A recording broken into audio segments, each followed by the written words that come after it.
अनुष्ठान करेंगे। आवाज बढ़ा दो।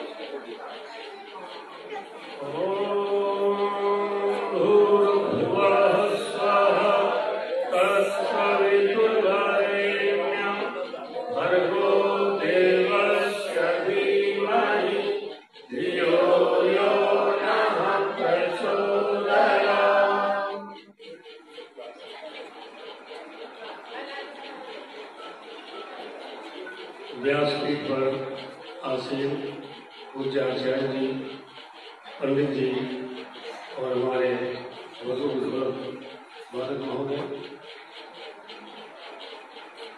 आदरणीय आज की सभा के अध्यक्ष महोदय, विभिन्न समाजों से आए प्रतिनिधियों, आर्य सज्जन और सभागार में उपस्थित अन्य समस्त आर्य भद्र पुरुषों, माताओं, बहनों, बेटियों और प्यारे बच्चों,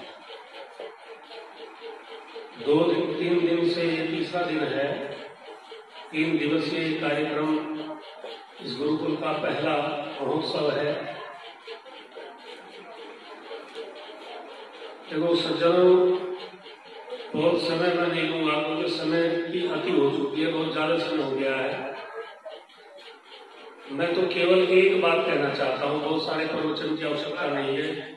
केवल एक बात कहना चाहता हूँ कि यदि अपनी संस्कृति को बचाना है तो उसके लिए विशेष है गुरुकुलों को अधिक से अधिक बनाना और उनका संरक्षण करना। ये अनिवार्य है यदि संस्कृति आपको अपने बचानी है। नहीं तो कितने आक्रमण संस्कृति पर आपकी होते हैं, वो चाहे आपको दिखाई देते हैं या नहीं देते हैं, वो बहुत अधिक आक्रामक लोग हो रहे हैं।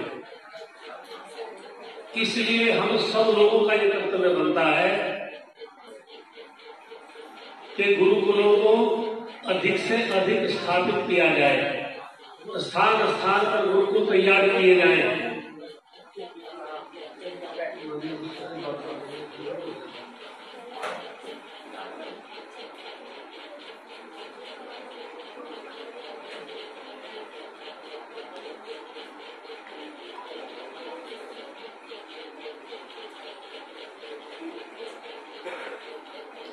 माता जी आए हैं, उनका बहुत बहुत स्वागत। तो सज्जनों, इस बात पर विशेष ध्यान दे लो, हमारे बच्चे यदि गुरुकुल में पढ़ेंगे, वो यदि इंस्पेक्टर नहीं बनेंगे, वो डॉक्टर नहीं बनेंगे, इंजीनियर नहीं बनेंगे, तो मनुष्य जरूर बनेंगे। ये ध्यान रखना, मनुष्य बनने से उन्हें कोई नहीं रोक सकता। और आवश्यकता आज वास्तव में मनुष्य बनाने की है, क्योंकि मनुष्यता, मानवता जो है आज तार तार हो रही है। आप सब लोग देख रहे हैं, सब लोगों के समक्ष है। सबके घर में ऐसा नहीं होता, लेकिन सबके घर में वैसा भी नहीं होता। दोनों प्रकार के होते हैं। अधिकतर लोग बड़े तरसित हैं। बच्चे किस प्रकार का व्यवहार करते हैं उनको व्यवहार की भी जानकारी नहीं है। सम्मान और सेवा करना तो बहुत दूर की चीज है।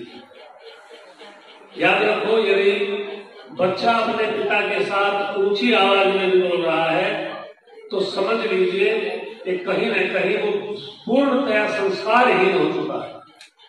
यदि वो माँ बाप की बात पर बड़बड़ा रहा है तो समझ लेना कि वो नालायक है। याद रखना मेरी बात। इसलिए आवश्यकता आज इन जो हमारी पुरातन पद्धति थी विद्या की शिक्षा की, उसी पर चलने का आज अनिवार्य रूप से आवश्यकता है।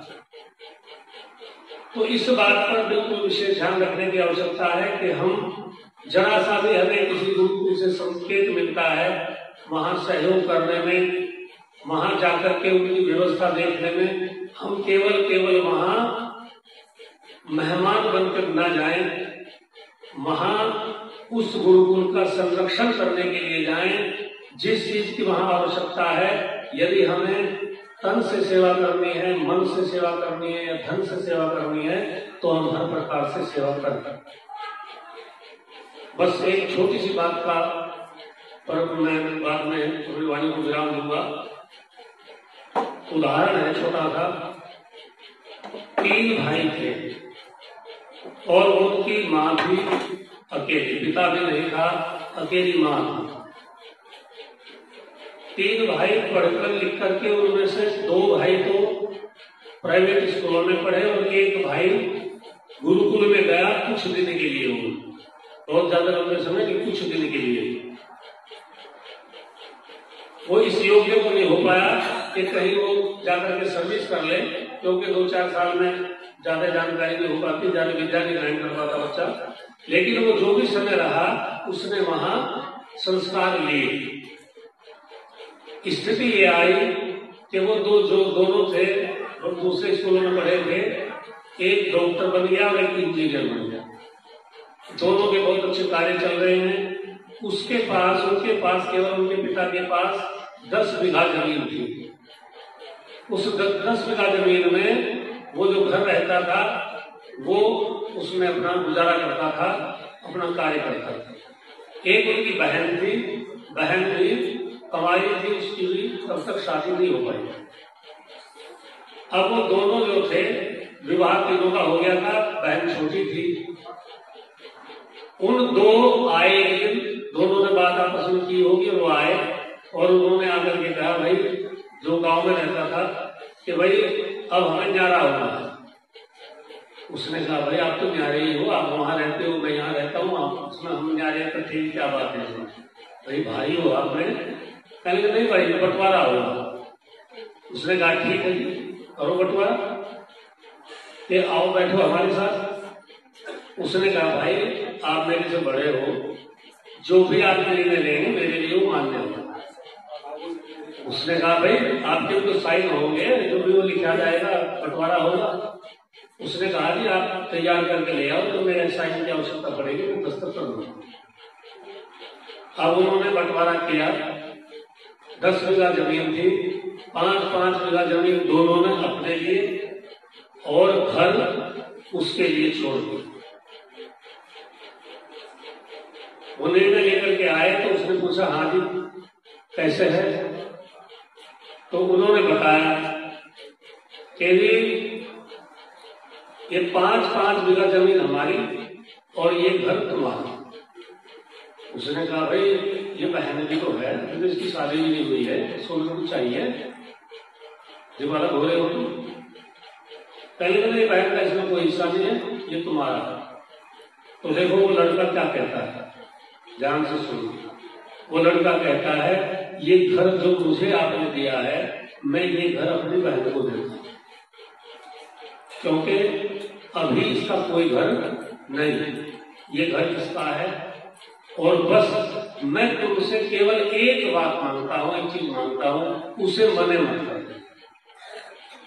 बस मुझे मेरी मां दे, मुझे बंटवारे में कुछ नहीं चाहिए। घर बहन का, जमीन तुम्हारी, बस मां पे ऑब्जेक्शन नहीं किसी को करना, मां मुझे दे दे।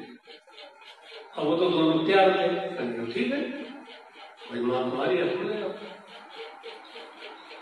उसकी जो पत्नी थी उससे कहा कि देवी जी मैंने जो निर्णय लिया है इसमें कुछ आपको तो कोई ऐतराज नहीं है? देवी जी कहती है कि नहीं गुरुदेव, जो आपने निर्णय लिया है ये सर्वोत्तम निर्णय लिया है। हम हर चीज दुनिया में पैदा कर सकते हैं, लेकिन हमें मां दोबारा नहीं मिलेगी। इसलिए आपने मां का चुनाव किया है, तो ये बहुत बड़ा उपकार आपने किया है मेरे ऊपर भी और अपने ऊपर। तो सज्जनों ध्यान दे लेना, यदि बच्चों को गुरुकुल में पढ़ाओगे तो उनके अंदर मानवता रहेगी, आपके प्रति स्नेह रहेगा, श्रद्धा रहेगी, आपके प्रति हमेशा उनका भाव आपकी सेवा करने का रहेगा। बस ये थोड़ी सी बातें मैंने रखी, समय बहुत ज्यादा चलता भागता जा रहा है। इन्हीं शब्दों के साथ हिंदी ओम शब्द